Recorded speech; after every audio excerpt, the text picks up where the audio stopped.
If something's important enough, you should try, even if the probable outcome is failure. 今天我们要来聊聊这位可以说是全世界最知名也最充满争议的科技狂人伊隆·馬斯克。有人說啊，他根本就是現實生活中的鋼鐵人。大家好，我是阿水。今天我們現在翻開傳奇書籤下一頁，伊隆·馬斯克 （Elon Musk）。所以啦，這位現實版鋼鐵人，他究竟是一位想要拯救世界的夢想家，還是一個只想着逃離地球的億萬富翁？這就是我們今天想跟大家一起來探索的核心問題。I've had a long career in multiple industries. If you list my sins, I sound like the worst person on earth. But if you put those against the things I've done right, it makes much more sense. So essentially, like the longer you do anything, the more mistakes that you will make cumulatively. 好，我們先來看看馬斯克這個人呢，他有兩個完全不同的面向。We need to take action on climate sustainability, which is being done. And we need to secure the future of consciousness by being a multi-planet species. 你看哦，左邊這位是個超級夢想家，他搞電動車，搞太空旅行，甚至還想把人類送上火星，讓大腦跟 AI 連接。但再看看右邊，哇，爭議可能就多了。有人說他拿政府的錢來實現自己的夢想，他的公司不管是工作文化還是對環境的影響，都常常被罵。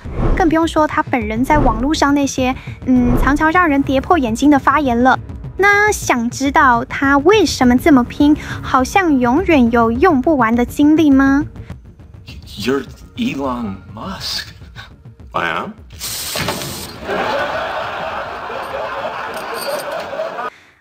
這就要從他的童年開始說起了。那是一段他拼了命也想逃離的過去，也是他後來在硅谷賺到第一桶金的起點。你知道嗎？馬斯克雖然在南非出生，家裡很有錢，但他的童年其實一點也不快樂。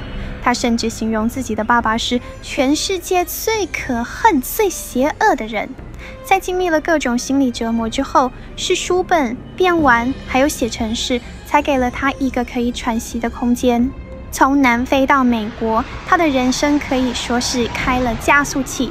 你看他12歲就自己寫遊戲，賣了500塊美金；17歲為了躲兵役，自己一個人帶着2000塊就跑到加拿大，然後一路念書進了美國名校，最後還考上了史丹佛的博士班。結果呢，他才待了2天就決定輟學，因為他覺得改變世界等不及了。I don't know. When I was in college, I wanted to be involved in things that I thought would affect the world. 不過啊，他早期的創業路真的超戲劇性的。第一家公司 Zip2， 他才當上執行長沒多久，就被董事會嫌太嫩給換掉了。公司賣掉後，他賺了2200萬，馬上又創了 X.com， 也就是後來 PayPal 的前身。結果你猜怎麼着？他又被董事會開除了，而且這一次更狠欸，是在他度蜜月的時候被 fire 掉的。不過人生就是這麼奇妙，最後 PayPal 被 eBay 收購，反而讓他賺進了1.8億美金。好，有了這筆錢，他終於可以開始追求那些更瘋狂的夢想。但沒想到，接下來等着他的卻是他人生中最黑暗的一年。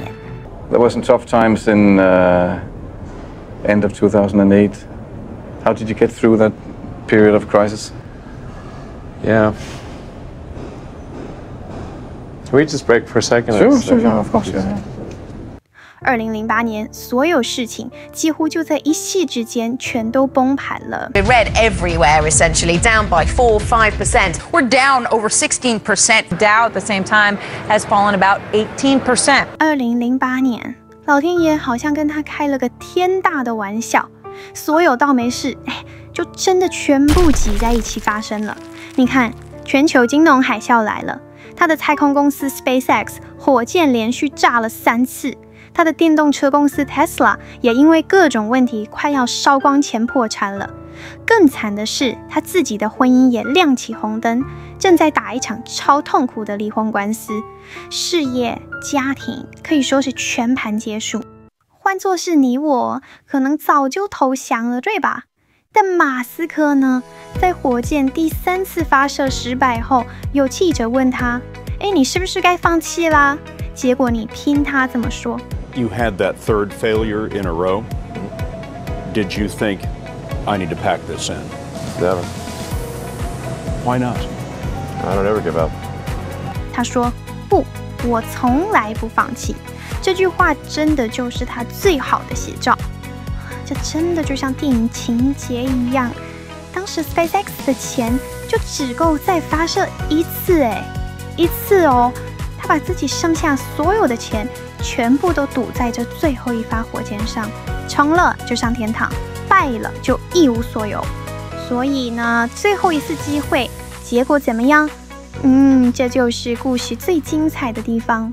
那場幾乎毀掉他一切的危機，反而成了他建立起整個帝國的開始。我們來看看他是怎麼從2008年的廢墟中浴火重生的。5, 4, 3, 2, 1, 0。奇蹟真的發生了，你看看這個時間點，真的太巧了。9月28號，第4次火箭發射成功了，然後才過了3個月 ，NASA 就給了他們一張16億美金的大合約。更神的是，就在隔天，也就是聖誕夜，Tesla 在宣告破產前的最後幾個小時，竟然拿到了一筆救命的資金。這兩家公司就這樣在懸崖邊被救了回來。We closed the Tesla round. It was the last hour of the last day that it was possible to close the round, and we would have gone bankrupt a few days after Christmas if that round hadn't closed. 從那之後，馬斯克就像開了外掛一樣，他的野心跟帝國版圖可以說是爆炸性地擴張。從想讓人類移民火星的 SpaceX， 到推動能源革命的 Tesla， 從想把人腦跟電腦連在一起的 Neuralink， 到要挖隧道解決塞車問題的 The Boring Company。Now the world's richest man, Elon Musk, has finally completed his $44 billion takeover of the social media platform Twitter. 最後甚至還為了他口中的言論自由，把整個 Twitter 給買了下來。每一個夢想都大到嚇人。但問題來了，我們來想一想，他這個逃離地球的計劃到底是對是錯？支持的人會說，這是為人類留一條後路，萬一地球出事了怎麼辦？但反對的人會說，喂，你發射火箭製造了多少污染啊？而且你花的錢很多，都是我們納稅人的錢呢，為什麼不先把地球上的問題解決好呢？好，聊完了他的夢想，我們也得來看看硬幣的另一面，因為這個人啊，爭議真的從來沒少過，他帶來的影響和他留下的問題一樣多。Yes! 你看，他的成功越大，大家對他的批評也越多。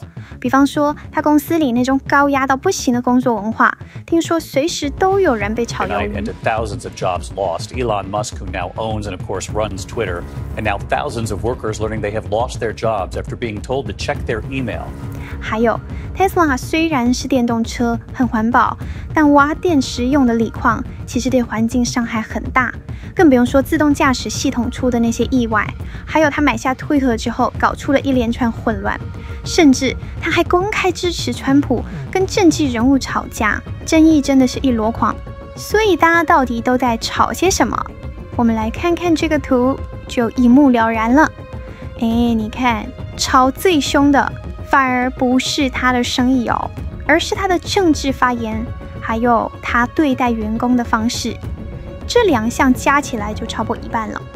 這就讓我們回到一個更根本的問題：我們追求的這些科技發展，到底是為了大家好，還是其實只是在實現某個天才的瘋狂意志？